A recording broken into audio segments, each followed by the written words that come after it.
လာတရားတွေရဲ့နောက်ကွယ်မှာတော့အစားအသောက်ဆင်ခြင်မှုပုံမှန်လေးချိန်ကလှုပ်ဆောင်မှုနဲ့အရေးကြီးဆုံးဖြစ်တဲ့စိတ်ချမ်းသာအောင်နေထိုင်မှုတွေလည်းရှိနေတတ်ပါတယ်။ကျွန်မအခုပြောပြမယ့်သူတွေကအသက်ကိုကင်းကျင်တဲ့တစ်ခုလိုသဘောထားကြတဲ့သူတွေပါ။နံပါတ်1စွရင်ဆန်သူမရဲ့အားသာချက်ကတော့ပြည့်စုံပွဲမရှိအောင်အချိုးအစားကြလုံးတဲ့ခန္ဓာကိုယ်ပါပဲအသက်30ကျော်အရွယ်မှာတောင်ဆရာတလေးတယောက်လိုတွေ့လေးကကြက်လင်နေစေပါသူမရဲ့စမတ်ကြမှုကဘယ်ဝစ်စုံနဲ့မဆိုလိုက်ဖက်နေတတ်တာပါရိုးရှင်းတီရှပ်နဲ့ဂျမောက်မှုကိုဝတ်ထားရင်တော့သူမရဲ့ခန္ဓာကိုယ်အလှကြောင့်အထာကျနေတယ်လို့ဝတ်တဲ့ဝစ်စုံတွေဝတ်စင်တဲ့အခါမှာလည်းနပကျော်ရှင်နယ်ရက်ကဘလုတ်မျိုးကိုအပြေးအဝပေးစွမ်းနိုင်သူပါအထူးသဖြင့်သူမရဲ့ဆူရှားတဲ့အကြည့်တွေကအသက်30ကျော်အမျိုးသမီးတယောက်ရဲ့ကိုယ်ကိုယုံကြည်မှုကိုအတင်းအရှားဖော်ပြနေပါတယ်သူမကအခုချိန်မှာအထောက်ပါဆုံးသောအချိန်တွေကိုဖြတ်တန်းနေရသူရိုက်ဖြစ်ပါတယ်နံပါတ်2ဆန်ရည်မုံမြင့်ပေါ့ကိုကြည့်လိုက်ရင်တော့အသက်30ကျော်ပြီဆိုတာယုံနိုင်စရာမရှိအောင်ကိုနုပြိုနေစေပါသူမရဲ့အားသာချက်ကတော့အမြဲတမ်းကလေးဆန်ပြီးတော့ကြည်လင်နေတဲ့မျက်နှာလေးပါပဲအနုမြာလောကတွေကိုစပြိုဝင်ရောက်လာချိန်ကစလို့အခုချိန်ထိသူမရဲ့နုပြိုမှုကစက္ကန့်ပိုင်းနေတော့ရင်းရော်သွားခြင်းမရှိတော့ကအံ့ဩစရာပါပဲသူမရဲ့အသားရည်ကဖန်သားပြင်လို့ကြည်လင်ဝန်းပနေပြီးတော့အသက်30ကျော်အမျိုးသမီးတယောက်မှရှိတဲ့အ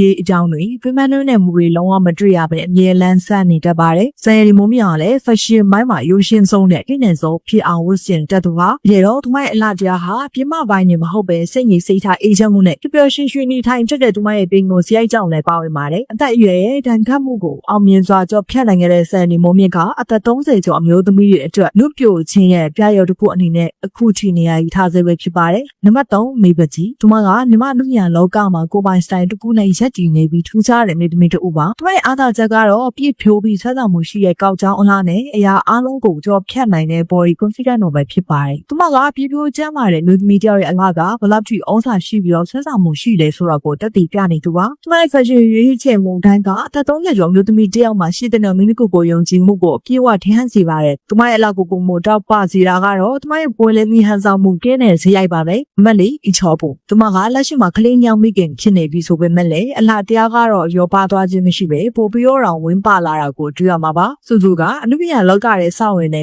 ကသူမရဲ့ S ပုံနဲ့ကောက်ချောင်းအလားကြောင့်နာမည်ကြီးခဲ့တာပါ။ကလေးညောင်ဝီးဖွားပြီးတဲ့နောက်ပိုင်းမှာတော့သူမရဲ့ခန္ဓာကိုယ်အချိုးအစားကိုမူလအတိုင်းကျစ်လက်အောင်ပြန်လည်ထိန်းသိမ်းနိုင်တဲ့သူမရဲ့စူးစမ်းမှုကတကယ့်ကိုအံ့ဩစရာပါ။ဒါကမိခင်နာအားကြရတဲ့ body ကိုတစ်ခုလည်းဖြစ်ပါတယ်။ခင်ဗျာဝတ်ဆောင်တွေကိုသူမရဲ့ကောက်ချောင်းအလားနဲ့ပေါ်လျောင်ဝတ်ဆင်တတ်တယ်လို့မြမဝတ်ဆောင်လေးတွေနဲ့လည်းတင့်တယ်နေတပါအချောက်ကအိမ်အောင်ကြပြီးခလေးရလာရင်အလားပြတ်သွားလို့ငယ်ဆိုရဲစိုးရင်ချက်တွေကိုအောင်မြင်စွာချီပြတ်ခဲ့သူပါသူမရဲ့အသက်30ကျော်မိခင်ဘွားကအရင်ကထက်ပိုပြီးပြည့်စုံတဲ့ပိုပြီးတောက်ပတဲ့အလားတရားတွေကိုပိုင်ဆိုင်ထားတာကြောင့်တောက်ပတဲ့ဆူဆူဖြစ်ပရိသတ်ရှင်ထဲမှာအမြဲနေရာယူထားဆဲပဲဖြစ်ပါတယ်နံပါတ်5ပူပွေတကယ်များရှင်ဖိုးပွေးကတော့မြမရုပ်ရှင်လောကမှာဆယ်စုနှစ်တစ်ခုမှကပရိသတ်တွေရဲ့အချစ်တော်အဖြစ်နေရာယူထားတဲ့မြမရှင်တူပါပွေးကမိကအထူးကြီးတွေမပါဘဲနဲ့တော့သူမရဲ့ပင်ကိုအလှကပေါ်လွင်နေတတ်သူပါတခါတလေမှာကလေးတယောက်လိုချစ်စရာကောင်းနေတတ်တယ်လို့တခါတလေမှာလည်းရင်းကျက်တဲ့မျိုးသမီးကြီးတယောက်ရဲ့ခံညာမှုကိုပြေဝပေးစွမ်းနိုင်ပါတယ်ဒီလိုပုံစံမျိုးပြောင်းလဲနိုင်စွမ်းရှိတာကပဲသူမကိုအသက်30ကျော်အရွယ်မှာပို့ပြီးတော့ဆက်ဆံမှုရှိစေရပါပွေးရဲ့အလှမှာအဓိကအသက်ဝင်ဆုံးလာတော့သူမရဲ့မျက်ဝန်းနေနဲ့ချစ်စရာကောင်းတဲ့နှခမ်းအမူအရာလေးတွေပါပဲပွေးဟာအချိန်ဒီဘလောက်ပဲကုံဆုံးသွားပါစေပရိသတ်တွေအတွက်တော့သူမကအမြဲတမ်းချစ်စရာကောင်းနေမယ်ပွေးစိန်လေးပါပဲနံပါတ်6ဝမို့ရွှေနံပါတ်ရှင်လောကမှာကကဲလိုပရိသတ်တွေအသေးဆွဲခေါ်ကြတဲ့အကယ်မျိုးမို့ရွှေကအလှပနဲ့ပတ်သက်ရင်စံထားရလောက်တဲ့ထိတ်တွန်းမင်းသမီးတူပါသူမရဲ့အသားရည်ကအမြဲတမ်းကြည်ရင်တောက်ပနေပြီးတော့ခင်ဝီရဲ့မျက်နှာပေါက်ရှိတာကြောင့်ကဘာကျော် luxury brand ရဲ့မျက်နှာစာအဖြစ်ဝေးချယ်ခံရတဲ့အထိသူမရဲ့အလှကဩဇာရှိလာပါတယ်နောက်တိုင်းဝတ်စုံတွေကိုဝတ်ဆင်တဲ့အခါမှာ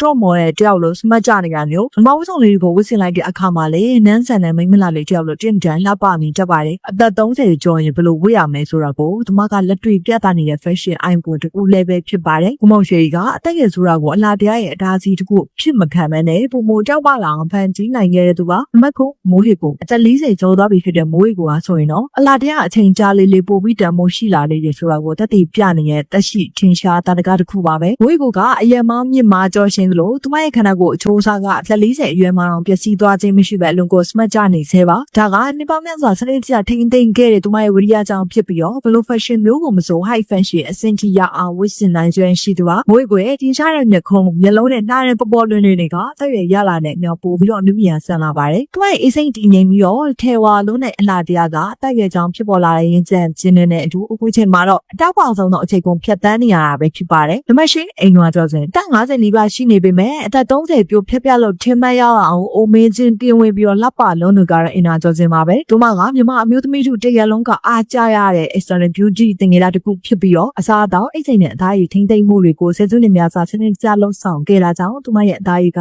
အခုထိတင်းရင်းကြည်လင်နေစေပါ။မိခင်တယောက်ဖြစ်လာပေမဲ့လည်းမိမိကိုယ်ကိုလျှစ်လျူမရှိပဲခန္ဓာကိုယ်အချိုးအစားကိုပျက်စီးမခံမှန်ထိမ့်သိမ့်နိုင်တဲ့တို့မရဲ့ပါအောင်အားတကယ်ကိုအမခံပါပဲ။တို့မကအသက်အရွယ်ကိုဖုံးကွယ်ဖို့မကြိုးစားပဲအရွယ်နဲ့လိုက်ဖက်တဲ့ခြေနှံမှုကိုအကောင်းဆုံးပုံဖော်တက်သူပါ။ဒီရင်းချက်မှုကပဲတို့မကိုအရင်ကထက်ပုံမတက်ပါတဲ့ကိုရောင်ကိုဝါတွေကိုပိုင်ဆိုင်စေခဲ့ပါ။တို့မကတမိုးကြီးဝတ်စုံတွေထက်တို့မနဲ့လိုက်ဖက်တဲ့အယူရှင်ဆုံး fashion တွေကိုတော့အစင်တက်မြင်မာသွားအောင်ဝတ်ဆင်နိုင်စွမ်းရှိပါတယ်။တို့မကအသက်အရွယ်ကိုစိန်ခေါ်ပြီးအမြဲတမ်းကွင်းတယောက်လိုတင့်တယ်နေတာကြောင့်မျိုးသမီးတွေကအားကြရတဲ့ role model တို့အဖြစ်အမြဲတည်ရှိနေမှာပဲဖြစ်ပါတယ်။နံပါတ်9တန်တာလိုက်နောက်ဆုံးအနေနဲ့ကျမတွေနဲ့အလှပရဲ့တင်ငင်တာလို့ပြောလို့ရတဲ့တန်တာလိုက်ပါ။တို့မကအသက်အရွယ်ဆိုတာကိန်းကနတစ်ခုထက်မပိုဘူးဆိုတာကိုကိုယ်တိုင်ကိုကြသက်သေပြနေသူတို့ဖြစ်ပြီးတော့တို့မရဲ့အလှကတော့အမင်းချင်းကင်းတဲ့တက်ကြွမှုနဲ့ကြိုက်နိုင်မှုပဲဖြစ်ပါတယ်။အနာလဲအနာတရားကအဒရမိုင်ကျမကြက်ခိုင်မှုကနေမြစ်ဖျားခံလာရပါ။တို့မရဲ့ချစ်လက်တဲ့ကြက်တာအလှနဲ့တွေ့လျရတဲ့ကိုဟန်ကနှစ်ပေါင်းများစွာစကန်ရှိရှိလေးချင်းခဲ့တဲ့ရလဒ်တွေပဲဖြစ်ပါတယ်။တို့မကိုကြည့်လိုက်ရင်အမြဲတမ်းလန်းဆန်းတက်ကြွနေရောက်ကိုတွေ့ရမှာပါ။တန်တာလည်းကမိကူကိုလှရုံနဲ့မကပဲအခြားမျိုးသမီးတွေကိုပါလှပ